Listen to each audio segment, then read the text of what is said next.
इससे पहले कि वो पेड़ समायरा पर गिर पाता, समायरा दोगुनी तेजी से वहां से हट जाती है। समायरा गुस्से में उस लड़की से कहती है, अभी नहीं।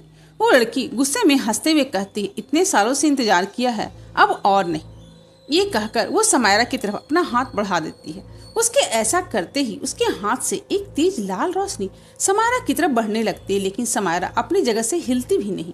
वो बस उस लाल रोशनी को एक टक देखने लगती है। वो रोशनी समायरा तक आने से पहले ही खत्म होने लगती। धीरे धीरे वो लाल रोशनी पीछे होती जाती है और उस लड़की के हाथों में आकर रुक जाती है। ऐसा होते ही उस लड़की को एक जोर का झटका लगता है और वो अपना हाथ पीछे ले लेती है। ये देखकर सिद्धार्थ के चेहरे पर अब तक जो मुस्कान थी वो गायब हो जाती। समायरा फिर से कहती, मैंने कहा अभी नहीं। ये कहते हुए समायरा वहां से जाने लगती है।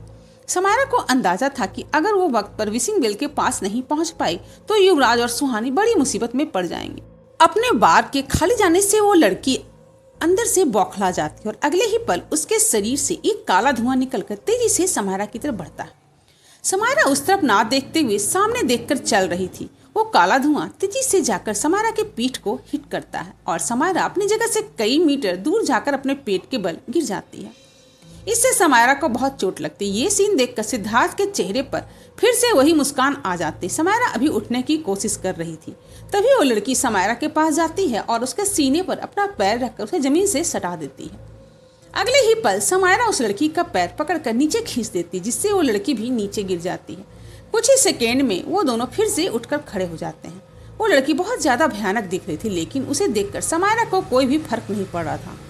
दोनों गुस्से से एक दूसरे की आंखों में देख रहे थे। वो लड़की अपनी भयानक आवाज में कहती है, तेरी शक्तियां पहले से ज्यादा बढ़ चुकी है।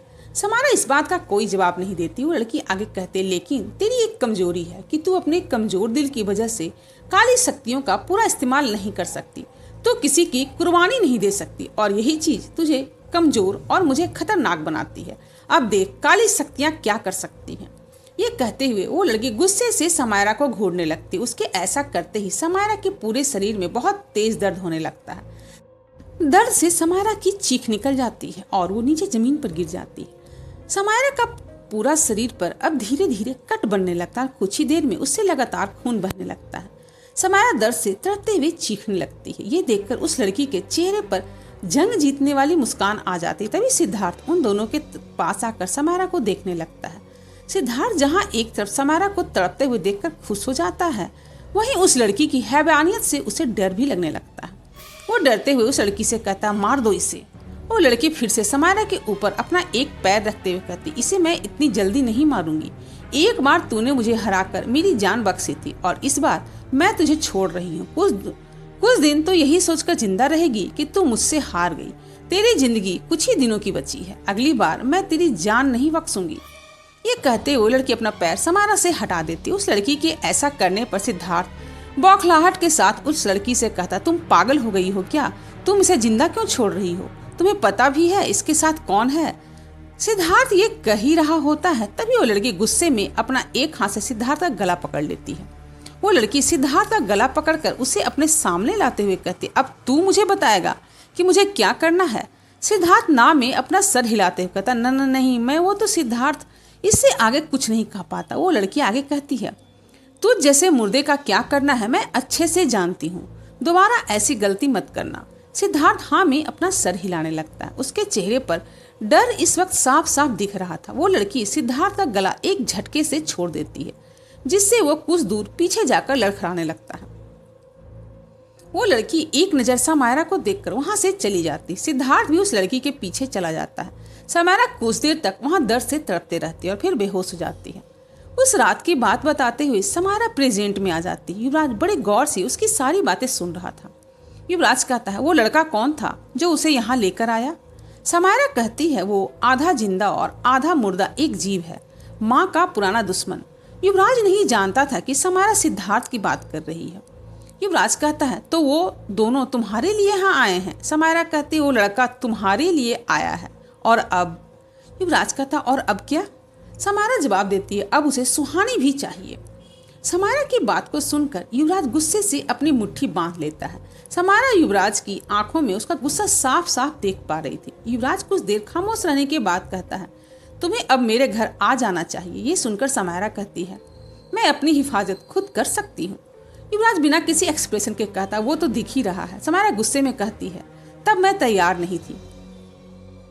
युवराज इससे आगे समायरा को अपने साथ आने के लिए फोर्स नहीं करता। उसे पता था कि समायरा सिर्फ अपने मन का ही करती और किसी की बात नहीं मानती। समायरा को भी युवराज की बात सही लग रही थी। वो अच्छे से जानती थी कि वो लड़की ज्यादा ताकतवर है और युवराज के बिना समायरा उसका सामना नहीं कर सकती। लेकिन समायरा के मन में अर्नब का ख्याल आ जाता। उसे खुद नहीं पता था कि उसे युवराज को इसलिए मना किया क्योंकि वो अर्नब के साथ रहना चाहती थी। समायरा प्यार जैसे किसी एहसास से बिल्कुल अनजान थी और अब उसे पता भी नहीं चल रहा था कि अर्नब के लिए जो वो महसूस कर रही है उसे ही प्यार कहते हैं। इधर समायरा के कमरे से बाहर आते ही अर्नब गुस्से में वहां से चला जाता है। सुहानी अर्नब की इस नाराजगी को नोटिस कर लेती है। अर्नब के वहां से जाने के बाद सुहानी को कल रात की बात याद आती है जब युवराज परेशान था। वो उस वक्त को याद करते हुए खुद से बड़बड़ाने लगती है। युवराज सर कितना परेशान रहते हैं, और हो भी क्यों ना। एक तो उन पर हमारी रिस्पॉन्सिबिलिटी है, ऊपर से ये भूत तांत्रिक सब उनके पीछे पड़ गए हैं। काश मैं उनका थोड़ा स्ट्रेस कम कर पाती। कुछ सोचते हुए सुहानी आगे कहती है, मुझे उनको खुश रखने के लिए कुछ तो करना चाहिए, लेकिन मैं क्या करूं? मुझे तो ये भी नहीं पता कि उनको पसंद क्या क्या है। कहीं हर बार की तरह कुछ गड़बड़ ना हो जाए। तभी सुहानी एक स्माइल के साथ आगे कहती, आइडिया, मुझे पता है कौन मेरी हेल्प कर सकता है। ये कहते हुए सुहानी किसी को वीडियो कॉल करने लगती है। कुछ ही देर में सुहानी का कॉल आंसर होता है और उसकी मोबाइल स्क्रीन पर अक्षय आ जाता है। अक्षय अब तक वापस बेंगलोर जा चुका था। अक्षय सुहानी को देखकर खुश होते हुए कहता, हे सुहानी कैसी हो? सुहानी अपना फोन स्क्रीन सामने करते हुए कहती, हेलो अक्षय, मैं अच्छी हूँ, आप कैसे हो? अक्षय कहता है, मैं भी बहुत अच्छा हूँ। तुम बताओ इस वक्त कॉल कैसे किया? सुहानी अक्षय से रिक्वेस्ट करते हुए कहती, अक्षय मुझे आपकी हेल्प चाहिए। अक्षय बहुत स्मार्टली कहता, हाँ बताओ क्या हेल्प चाहिए मेरी? सुहानी कहती है, आप तो युवराज सर के बचपन के दोस्त हो ना, तो आप मुझे बताओ युवराज सर को क्या पसंद है? अक्षय कुछ सोचते हुए कहता है, युवराज को काम करना पसंद है, गुस्सा करना पसंद है और लोगों को डांटना पसंद है, और स्कूल में तो पिटाई करना भी बहुत पसंद था। अक्षय का जवाब सुनकर सुहानी डर जाती है। सुहानी को डरते हुए देखकर अक्षय आगे कहता, नहीं तुम परेशान मत हो, युवराज लड़कियों पर कभी हाथ नहीं उठाता। ये सुनकर सुहानी थोड़ी रिलैक्स होती। वो अक्षय से कहती, अक्षय आप समझ नहीं रहे हो, मुझे युवराज सर को खुश करना है, तो मैं क्या करूं? सुहानी की बात समझकर अक्षय कहता, अच्छा तो ये बात है, पहले बताना था ना। युवराज मेरा चड्डी बड्डी है, मुझे पता है कि वो कैसे खुश होगा। अक्षय की बात सुनकर सुहानी एक्साइटेड हो जाती है और अक्षय की बात को बहुत ध्यान से सुनने लगती है। अक्षय की पूरी बात सुनकर सुहानी अपने मन में कहती है, अक्षय कितने स्मार्ट है ना, बस कुछ ही मिनटों में मेरी सारी प्रॉब्लम सॉल्व कर दी। सुहानी अपना फोन सामने रखकर यही सोच रही थी, तभी अक्षय खुश होते हुए कहता है, मेरी जान, हाउ आर यू? ये सुनकर सुहानी अपना मुंह बनाते हुए कहती, अक्षय ये आप क्या कह रहे हैं? अक्षय कहता, सुहानी तुम्हें नहीं, अपने पीछे देखो। अक्षय के कहने पर सुहानी पीछे मुड़कर देखती है तो वहाँ युवराज खड़ा होता है। युवराज को देखकर सुहानी डर जाती है। वो ये नहीं चाहती थी कि युवराज को उसका सरप्राइज पहले ही पता चल जाए।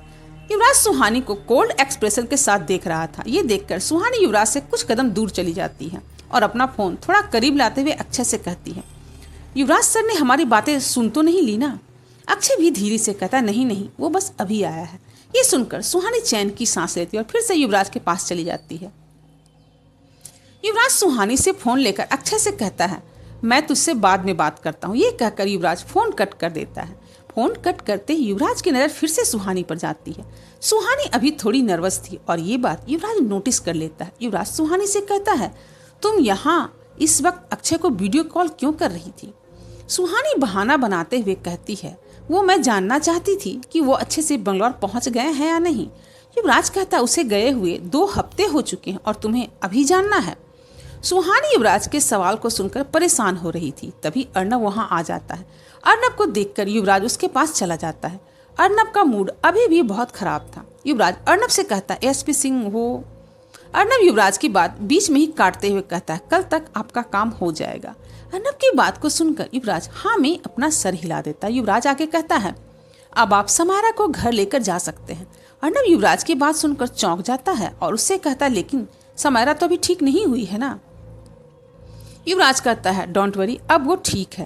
अर्नब भी युवराज से बहस नहीं करता क्योंकि उसे अब तक समझ में आ गया था कि ऐसी बहुत सी बातें हैं जो वो न जानता है और न समझता है। अर्नब को अब तक तो ये भी पता चल गया था कि समायरा की तरह युवराज भी एक नॉर्मल इंसान से अलग है। वो युवराज से बिना कुछ कहे अंदर समायरा के पास चला जाता है। अंदर जाते ही अर्नब देखता है कि समायरा के चेहरे पर जो चोट लगे थे वो सब अब गायब हो चुके थे। ये देखकर अर्नब हैरान रह जाता है। अर्नब को समझते देर नहीं लगती कि ये सब युवराज ने किया है। कुछ देर के बाद अर्नब समायरा को लेकर घर आ जाता। अभी भी उसका मूड बहुत खराब था। उसे ये बात बहुत बुरी लगी थी कि समायरा ने उसका हाथ छोड़ दिया था, लेकिन युवराज का नहीं। अर्नब ने कई बार समायरा से पूछा था कि उस पर किसने अटैक किया, लेकिन समायरा ने ये बात उसे न बताकर युवराज को बताया था। पूरे रास्ते अर्नब ने समायरा से कोई बात नहीं की थी। समायरा को भी ये बात बहुत अजीब लग रही थी कि जो अर्नब हर वक्त उससे बात करने के बहाने तलाशते रहता है, वो आज इतना खामोश क्यों है। वो ठीक से समझ नहीं पा रही थी कि अर्नब उससे नाराज है। अर्नब समायरा को उसके कमरे में छोड़कर वहां से जाने लगता है। अर्नब को इस तरह बिना कुछ कहे जाते देखकर समायरा कहती, तुम ठीक हो? अर्नब जाते हुए कहता, हाँ। समायरा आगे कहती, तुम ठीक नहीं लग रहे हो। समायरा को समझ नहीं आ रहा था कि वो अर्नब से क्या कहे। वो ज्यादातर अकेली ही रही थी। लोगों के साथ कैसा बर्ताव करना चाहिए ये उसे नहीं आता था, लेकिन अर्नब की ये खामोशी आज उसे परेशान कर रही थी। समायरा की बात को सुनकर अर्नब वहीं रुक जाता है और समायरा की तरफ मुड़कर गुस्से में कहता, ओह, तो फाइनली तुमने नोटिस कर लिया कि मैं ठीक नहीं हूँ। समायरा कहती, क्या हुआ, तुम गुस्से में लग रहे हो? अर्नब गुस्से में समायरा से कहता, जब मैंने तुमसे पूछा कि तुम पर अटैक किसने किया, तब तुमने मुझे कुछ नहीं बताया, लेकिन युवराज दीवान के पूछने पर तुमने उसे सब कुछ बता दिया, वो भी मुझसे छुपाकर। मेरा छूना तुम्हें पसंद नहीं, लेकिन तुम उसका हाथ थाम सकती हो। ऐसा क्यों है कि हर बार तुम्हारे लिए वो मुझसे पहले होता है? अर्नब को इस तरह से बात करते देखकर समायरा को भी गुस्सा आने लगता। वो भी गुस्से में कहती, ऐसा कुछ नहीं है। समायरा के ऐसा कहने पर अर्नब का गुस्सा और भी बढ़ जाता। वो समायरा के पास आकर उसकी बाहें कसकर पकड़ते हुए कहता, तुम्हें क्या लगता है कि मैं अंधा हूँ, मुझे दिखाई नहीं देता? तुम्हें हर बात युवराज से क्यों करनी होती है? समायरा अर्नब का हाथ झटकते हुए गुस्से में कहती है, अगर ऐसा है भी तो उससे तुम्हें क्यों फर्क पड़ता है? अर्नब गुस्से में कहता, फर्क पड़ता है because I love you. Arnab का जवाब सुनकर समायरा शॉक्ड रह जाती। वो अपनी बड़ी बड़ी आंखों से एकटक अर्नब को देखने लगती है। अर्नब आगे कहता, प्यार करता हूँ मैं तुमसे, इसलिए मुझे फर्क पड़ता। मैं चाहता हूँ कि तुम मुझसे सब शेयर करो, मैं तुम्हारा ख्याल रखूँ, मैं तुम्हें प्रोटेक्ट करूँ, और जब ये सब कोई और करता है तो मुझे अच्छा नहीं लगता, गुस्सा आता है, जलन होती है। समझ आ गया तुम्हें, या कुछ और भी तुम्हें बताऊं? ये कहकर अर्नब गुस्से में उस कमरे से चला जाता है और समायरा हैरानी से वहीं पर खड़ी रह जाती है। उसे ये बात समझने में वक्त लग रहा था कि अर्नब ने अभी अभी उससे क्या कहा था और वो इस पर कैसे रिएक्ट करे। अभी तक उसने अपनी लाइफ में सिर्फ दुश्मनी और लड़ाई ही देखी थी, लेकिन आज वो जो देख रही थी वो तो कुछ और ही था। इधर अर्नब गुस्से में घर से बाहर आ जाता और अपने कैजुअल कपड़ों में ही अपने ऑफिस चला जाता है। सभी अर्नब को इस तरह से ऑफिस में देखकर चौंक जाते हैं, लेकिन अर्नब के चेहरे पर गुस्सा देखकर कोई उससे बात करने की हिम्मत भी नहीं करता। अर्नब ज्यादातर शांत ही रहता था। ऑफिस के लोगों ने उसका ये रूप अभी अभी देखा था। रात हो चुकी थी। युवराज और सुहानी युवराज के कमरे में थे। युवराज लैपटॉप पर काम कर रहा था और सुहानी अपने हाथ में बुक रखे हुए कुछ सोच रही थी। युवराज की नजरें बीच बीच में सुहानी पर जा रही थी। युवराज लैपटॉप पर काम करते हुए कहता, अगर पढ़ना नहीं है तो बुक बंद कर दो। युवराज की आवाज से सुहानी का ध्यान टूटता है। वो उठकर युवराज के पास जाकर बैठ जाती है और उससे कहती, युवराज सर, आपको पता है मुझे क्या लगता है? युवराज लैपटॉप को ही देखते हुए कहता, नहीं, मुझे नहीं पता। युवराज का जवाब सुनकर सुहानी अपना मुंह बनाते हुए कहती, अगर आप सुनेंगे तभी तो आपको पता चलेगा ना, आपकी नजर तो लैपटॉप पर है। युवराज कहता है, फॉर योर काइंड इन्फॉर्मेशन, मैं कान से सुनता हूँ, आंखों से नहीं। सुहानी फेक स्माइल के साथ कहती, हा हा, वेरी फनी। युवराज सुहानी की बात पर कोई रिएक्शन नहीं देता। वो अभी अपने काम में कुछ ज्यादा ही बिजी था, लेकिन सुहानी भी कहाँ चुप रहने वालों में से थी। वो आगे कहती, युवराज सर, मुझे लगता है कि अर्नब सर समायरा को पसंद करते हैं। युवराज कहता, तो? अब सुहानी को युवराज के इस तरह इग्नोर करने से इरिटेशन होने लगती। वो युवराज का लैपटॉप लेते हुए उससे कहती, आपको नहीं लगता कि हमें उनकी हेल्प करनी चाहिए? अब युवराज सुहानी को देखते हुए कहता, हम उसकी क्या हेल्प कर सकते हैं? सुहानी युवराज से चिढ़ते हुए कहती, युवराज सर, आपने देखा नहीं क्या, आज समायरा को आपके साथ देखकर अर्नब सर कितना गुस्सा हो रहे थे, और समायरा भी तो ज्वालामुखी से कम नहीं है। बेचारे अर्नब सर उसे कैसे कन्विंस करेंगे? हमें उनकी हेल्प करनी होगी। युवराज सुहानी को समझाते हुए कहता, सुहानी, अर्नब खुद समझदार है और अपने इश्यूज हैंडल कर सकता है और दो लोगों के बीच किसी तीसरे को बीच में इंटरफेयर नहीं करना चाहिए। तुम क्यों अर्नब के लिए इतना परेशान हो रही हो? सुहानी अपना मुंह बनाते हुए कहती, क्योंकि मैं नहीं चाहती कि समायरा भी आपकी तरह अर्नब सर को बहुत टाइम तक वेट कराए। सुहानी की इस बात पर युवराज भी चिढ़ते हुए कहता, तुम मुझे ये सब सुनाना कब बंद करोगी? सुहानी अपने पूरे एटीट्यूड के साथ कहती, मैं तो ये ताना आपको हमारे बच्चों के सामने भी मारूंगी। सुहानी की बात सुनकर युवराज खुद को हंसने से रोक नहीं पाता। वो हंसते हुए कहता है, तुमने अभी से बच्चों के बारे में भी सोच लिया है? सुहानी बड़ी सरलता के साथ कहती, हाँ, मैंने तो सोच लिया है कि वो बड़े होकर क्या बनेंगे। युवराज सुहानी के हाथ से बुक लेकर उसके सर पर हल्का सा मारते हुए कहता है, पहले खुद बड़ी होकर कुछ बन जाओ, फिर बच्चों के बारे में सोचना। ये कहते हुए युवराज अपना लैपटॉप लेता है और फिर से काम करने लगता है। इधर अर्नब भी ऑफिस में ही बैठा रहता। अब उसके चेहरे पर गुस्सा नहीं था, वो अब गिल्टी फील कर रहा था। अर्नब ऑफिस में अकेले बैठे खुद से कहता, मुझे क्या हो गया है? मैं किसी पॉजिटिव टीनेजर की तरह क्यों बिहेव कर रहा हूँ? समारा एक इंडिपेंडेंट लड़की है और उसे किससे मिलना है, किससे बात करनी है, ये उसका डिसीजन है। मैं उसे किसी चीज के लिए फोर्स नहीं कर सकता। मैंने बिना मतलब ही उसे इतना कुछ सुना दिया, कहीं उसे ऐसा न लगने लगे कि मैं उसे अपने साथ रख रहा हूँ, इसलिए उसके साथ ऐसा बिहेव कर रहा हूँ। आई थिंक मुझे समायरा को सॉरी कहना चाहिए अगर उसे युवराज पसंद है तो। ये कहते हुए अर्नब रुक जाता है। कुछ ही देर में वो वापस अपने घर आ जाता है। समायरा इस वक्त लिविंग एरिया में बैठी थी। उसके चेहरे से ये बात जाहिर नहीं हो रही थी, लेकिन वो अर्नब का ही वेट कर रही थी। समायरा को बार बार अर्नब का गुस्सा का लाल चेहरा याद आ रहा था। अर्नब इससे पहले इतना लेट कभी नहीं हुआ था। अर्नब अब घर पहुंच जाता। जैसे ही वो लिविंग एरिया में आता है, उसकी नज़र समायरा पर पड़ती है। समायरा भी अर्नब को देखकर काउच से उठ जाती है। अर्नब समायरा के पास जाता है और काउच से बैठते हुए उसे ही बैठने का इशारा करता है। समायरा भी अर्नब के सामने बैठ जाती है। अर्नब इस वक्त समायरा को ही देख रहा था और समायरा अपनी नजरें इधर उधर दौड़ा रही थी। आज समायरा को अर्नब की आंखों में देखने से दिक्कत हो रही थी। उसका दिल भी जोरों से धड़क रहा था। अर्नब समायरा को देखकर समझ रहा था कि आज सुबह उसने जो भी कुछ कहा था उसकी वजह से समायरा बहुत अनकंफर्टेबल फील कर रही थी। अर्नब समायरा से कहता, Samaira, I am sorry. Arnab के ऐसा कहते ही समायरा अब अर्नब की आंखों में एकटक देखने लगती है। समायरा की बड़ी बड़ी आंखें अपने चेहरे पर जमे देखकर अब अर्नब नर्वस होने लगता। वो आगे कहता है, मुझे तुमसे सुबह इस तरह से बात नहीं करनी चाहिए थी। मैं उस वक्त काफी गुस्से में था, इसलिए मैंने कुछ भी कह दिया। समायरा इस बात पर कुछ नहीं करती, वो बस अर्नब के चेहरे को ही देख रही होती। इसके बाद अर्नब अपनी बात करेक्ट करते हुए कहता, इसका मतलब ये नहीं कि मैं तुम्हें पसंद नहीं करता। I really like you, but I promise आगे से मैं तुम्हें कभी किसी चीज के लिए नहीं रुकूंगा। तो क्या तुमने मुझे माफ कर दिया? ये कहते हुए अर्नब नर्वस होकर समायरा की ओर देखने लगता है। समायरा अर्नब को देखते हुए कहती है, मुझे भूख लगी है। ये सुनकर अपना मुंह बनाते हुए वो अर्नब कहता, क्या? समायरा फिर से कहती है, मुझे बहुत जोरों की भूख लगी है। अर्नब हड़बड़ाते हुए कहता, ओह ठीक है, चलो खाना खाते हैं। ये कहते हुए अर्नब डाइनिंग रूम की तरफ बढ़ने लगता और समायरा उसके पीछे पीछे जाने लगती है। अर्नब डाइनिंग रूम की तरफ बढ़ते हुए सोचने लगता है कि भूख लगी है, मैं इतनी इम्पोर्टेंट बात कर रहा था और समायरा को खाना ज्यादा इम्पोर्टेंट लग रहा है। समायरा उस वक्त ऑकवर्ड सिचुएशन को फेस नहीं करना चाहती थी, जिसकी वजह से उसने भूख का बहाना बनाया था। उसे बिल्कुल भी समझ में नहीं आ रहा था कि इस सिचुएशन को हैंडल कैसे करे वो। अर्नब और समायरा डाइनिंग टेबल पर बैठे डिनर कर रहे थे। दोनों के बीच बिल्कुल खामोशी थी। अर्नब बीच बीच में तिरछी नजरों से समायरा को देख रहा था, लेकिन समायरा की नजर अभी भी खाने पर ही थी। समायरा थोड़ा हिचकते हुए कहती है, जिसने उस रात मुझ पर अटैक किया था वो मेरी बहन है।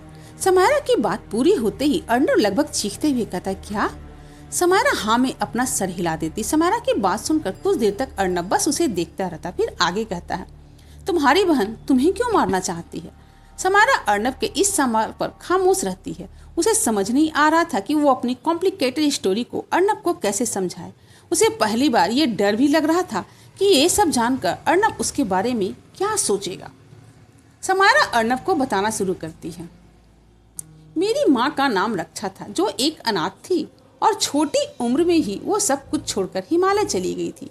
उन्हें शक्तियों की तलाश थी। इसी दौरान वो मेरे पिता से मिली, जो एक बहुत बड़े तांत्रिक थे, और फिर मेरा जन्म हुआ।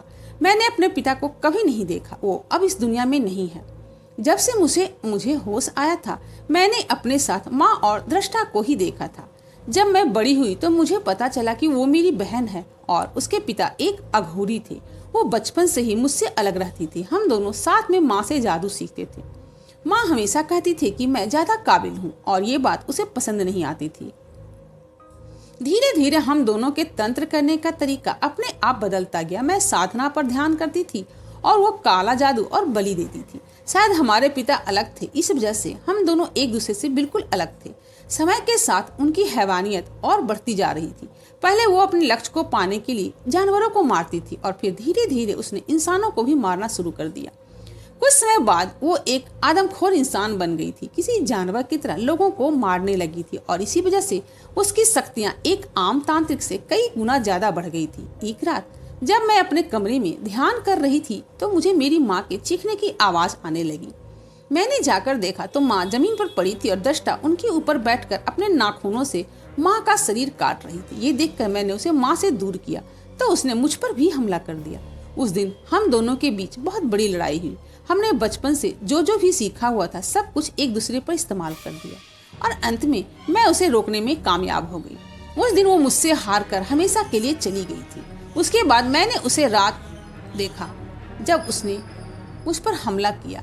दृष्टा समय के साथ और भी ज्यादा खतरनाक और हैवान बन चुकी है। वो यहाँ मुझे मारकर अपना बदला लेने आई है।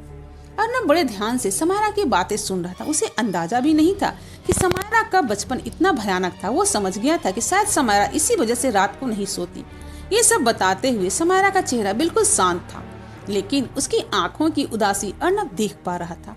अर्नब समायरा के हाथ पर अपना हाथ रखते हुए कहता, इट्स ओके, जो होना था वो हो चुका, लेकिन आई प्रॉमिस आगे चाहे जो कुछ भी हो मैं हमेशा तुम्हारे साथ हूँ।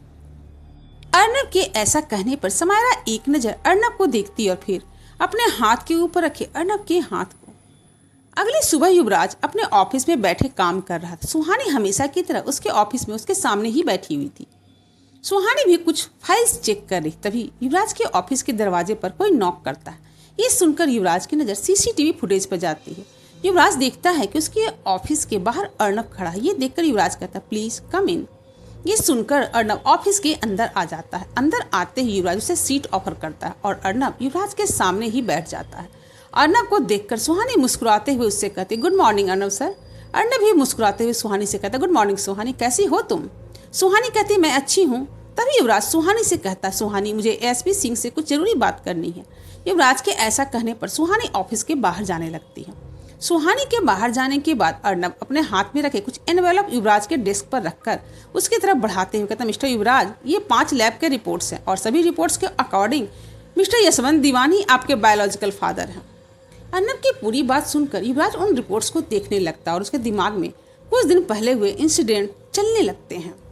युवराज ने विवेक से कहा था कि वो उसके डैड यशवंत दीवान के कुछ बाल चुपके से लेकर आए, जिससे युवराज उनका और अपना डीएनए टेस्ट करवा सके। युवराज ने अर्नब को कॉल करके उससे यही फेवर मांगा था कि बिना किसी के जाने अर्नब ये टेस्ट अपने अप्रोच से कराए। युवराज ये काम खुद नहीं करना चाहता था क्योंकि उसके डैड अब वापस आ चुके थे और अब वो नहीं जानता था कि कंपनी में कौन उसके लिए लॉयल है और कौन उसके डैड के लिए। युवराज उन रिपोर्ट्स को देखते हुए कुछ सोचने लगता और अर्नब उसे एकटक देखते हुए अपने मन में कहता है, इस युवराज दीवान के दिमाग में क्या चल रहा है। अगर आप मेरी कहानियों को पसंद कर रहे हैं और यहाँ तक सुन रहे हैं तो मेरे चैनल को सब्सक्राइब भी कर लें, क्योंकि रहस्य और रोमांच से ये कहानी पूरी तरह से फुलफिल होने वाली है। और कमेंट करके भी बताएं कि ये कहानी आपको कैसे लग रही है। Thanks for watching.